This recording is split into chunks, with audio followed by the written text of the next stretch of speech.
آپ لوگ مروڑا کے لوگ, آپ کو بالکل بھی پسند والا لطیفے کا نہیں پتا میرا خیال ہے, اس لیے آپ کو مزہ نہیں آ رہا اس میں. وہ ایک آدمی نا کہیں رشتہ لینے کے لیے گیا, سنو پھر مزہ آئے گا, یہ بالکل بھی پسند نہیں. ایک آدمی کہیں رشتہ لینے کے لیے گیا تو لڑکی والوں کو لڑکا پسند نہیں آیا, لڑکا گھر آ گیا واپس. تو لڑکی کے باپ نے لڑکے کو فون کیا, لڑکے نے فون اٹھایا, جی ارشاد. تو کہنے لگا بیٹا آپ ابھی ہمارے گھر آئے تھے نا میری بیٹی کے رشتے کے لیے, آپ وہی بات کر رہے ہیں؟ اس نے کہا جی میں وہی بات کر رہا ہوں. بیٹا میں آپ کو یہ بتانا چاہتا تھا کہ آپ مجھے بالکل بھی پسند نہیں آئے. اس نے کہا ٹھیک ہے انکل کوئی بات نہیں, اگر میں پسند نہیں آیا, آپ نے انکار کر دیا, کوئی ایسی بات نہیں. اس نے کہا بیٹا بات تو سنو, ابھی فون نہ رکھو. بیٹا ہم نے آپ کو انکار کیا ہے, میں آپ کو دل سے بتاؤں ذرا بھی پسند نہیں آئے آپ. اس نے کہا ٹھیک ہے انکل آپ نے بتا دیا نا, میں پسند نہیں آیا تو ٹھیک ہے میں رشتہ نہیں کرتا, ختم ہو گئی بات. بیٹا ایک میں فون نہیں رکھنا ابھی, ایک بات سنو. دیکھو کہیں سے تھوڑا سا بندہ پسند آتا ہے نا, کوئی پرسنالٹی پسند آتی ہے, کسی کے بات چیت کا اسٹائل, کسی کا خاندان, کسی کا پیسہ, کچھ بھی پسند نہیں آیا ہمیں آپ. اب اس کو آنے لگا غصہ, وہ گالیاں دینے لگا. اچھا تو جب وہ گالیاں دینے لگا نا تو اس نے کہا ایک منٹ میری وائف سے بات کریں. اب لڑکے کو خیال ہوا شاید اس کی وائف کوئی صحیح بات کرے, تو وائف نے فون اٹھایا, بیٹا ایک منٹ ذرا میری بات سنیں. چلیں جی. تو لڑکے کی تو اس کی جو ماں جو صاحب کی بیوی ہے نا, اس نے فون کیا, جی آنٹی کیا کہنا چاہتی ہیں؟ دیکھو بیٹا مسئلہ یہ ہے کہ آپ مجھے بھی بالکل پسند نہیں آئے. اس نے کہا آنٹی یہ بات انہوں نے بتا تو دی تھی. کہہ رہے نہیں, میں نے کہا شاید آپ سمجھ رہے ہو کہ مجھے آپ پسند آئے ہو, تو میں نے کہا میں کلیئر کر دوں کہ مجھے بھی آپ بالکل بھی پسند نہیں آئے. تو آنٹی پھر کیا کروں؟ کہہ رہے کہیں سے کچھ بندہ سمجھ میں آتا ہے نا, اچھا چلو میری بیٹی سے بات کرو.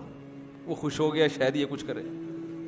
بیٹی نے کہا آپ میرے رشتے کے لیے آئے تھے, مجھے بھی بالکل بھی پسند نہیں آئے. اس کو آ گیا غصہ اور یہ گالیاں دینے لگا. گالیاں دے کے اس نے فون رکھا ہے. اتنے میں ان کا فون آ گیا جن کو یہ پسند آئے تھے. سمجھ میں آ رہی ہے؟ کہیں اور بھی پیغام بھیجا تھا ان کی طرف سے, ہاں والے کا فون آ گیا. تو اس نے جب فون اٹھایا نا لڑکے نے, لڑکی کے ابا نے کہا آپ ہمارے ہاں رشتہ لینے کے لیے آئے تھے؟ اس نے کہا تمہاری ایسی کی تیسی. گالیاں دینے لگا نا. وہ حیران کہ یار یہ بول کیا رہا ہے. کہنا بیٹا بات تو سنو. کہہ رہے نہیں سنتا میں تمہاری بات. گالیاں دینے لگا. کہہ رہے بیٹا ایک بات سن لو. کیا بات ہے؟ کہہ رہے بیٹا ہمیں آپ بہت پسند آئے تھے, لیکن آپ کا جو لب و لہجہ ہے نا اس کے بعد ہمیں آپ بالکل بھی پسند نہیں. اب آپ ہمیں بالکل بھی پسند نہیں. تو شعیب علیہ الصلاۃ والسلام کی نماز ان کی قوم کو بالکل بھی پسند. شعیب علیہ السلام کی نماز پسند تھی, روزہ پسند تھا. شعیب علیہ السلام کی نصیحت ان قوم کو بالکل بھی پسند نہیں تھی کہ آپ یہ کیوں کہتے ہو کہ کاروبار ایسے کرو ایسے نہ کرو. ہمارے حضرت مفتی رشید احمد صاحب رحمہ اللہ تعالی جو تھے, وہ بھابھی کو پردے پہ بڑا زور دیتے تھے کہ بھابھی دیور سے پردہ کرے. ہے نا اسلام میں سالی بہنوئی سے پردہ. جب شادی ہوتی ہے آپ کی کسی خاندان میں تو وہ لڑکی تو آپ کی محرم بن جاتی ہے, اس کے علاوہ اس کا کوئی, اس کے والد بھی آپ کے سسر اور اس کی ماں بھی آپ کی ساس, اس کے علاوہ میرے بھائی کوئی محرم والا رشتہ آپ کا اس کے ساتھ قائم نہیں ہو. گھروں میں پردہ ختم ہو گیا. آپ سے کوئی پیسے بڑھانے کی بات کرے آپ کان لگا کے سنو گے کیا کہہ رہے ہیں. کوئی آ کے بتائے نا ایک نیا بزنس آیا ہے, کان لگا کے سنو گے. کوئی آپ سے کہے یار تمہارے گھر میں پردے کا نظام نہیں ہے, یہ غلط ہے, اللہ ناراض ہوتا ہے, کیسے آدمی دھتکارتا ہے. بھائی کوئی اور بات کر یار, یہ کیا ٹاپک لے کے بیٹھ گیا یار, یہ تو مولویوں کی باتیں, تو ادھر سے کیا فضول باتیں کر رہے ہیں. ہوتا ہے کہ نہیں ہوتا؟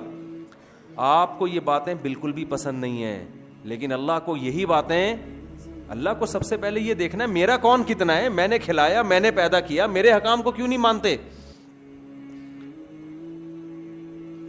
قرآن میں اللہ تعالیٰ نے نا ایک ایک رشتے کی تفصیل بیان کی ہے. پردے کا جب حکم آیا نا تو اللہ نے بتایا کہ عورت اپنے باپ سے پردہ نہیں ہے, اس کا اپنے بھائی سے نہیں ہے, بھتیجے سے نہیں ہے, سسر سے نہیں ہے. شوہر سے نہیں ہے, شوہر کے بیٹے سے جو ستیلا بیٹا ہوتا ہے اس سے نہیں ہے, شوہر کے باپ سے نہیں ہے. پوری ڈیٹیل اللہ نے بتا دی. کیا مطلب؟ ان کے علاوہ عورت کا سب سے پردہ ہے. تو آپ پردہ تو عورت پہ فرض ہے, آپ پہ فرض نہیں ہے, لیکن آپ اپنی بیوی سے فری ہو کے بات کر سکتے ہو, اپنی ماں سے ہنسی مذاق کر کے بات کر سکتے ہو, اپنی بہنوں سے ہنسی مذاق کر کے بات کر سکتے ہو, اپنی بھانجیوں سے بے تکلف ہو سکتے ہو, اپنی بھتیجیوں سے بے تکلف ہو سکتے ہو. اس کے علاوہ کسی اور جوان عورت سے آپ کو بے تکلف ہونے کی اجازت نہیں ہے. اگر آپ بے تکلف ہوگے لوگ آپ کو براڈ مائنڈڈ کہیں گے, بڑا کشادہ ظرف کا آدمی ہے. اللہ کی نظر میں آپ کی حیثیت 2% کی نہیں رہے گی.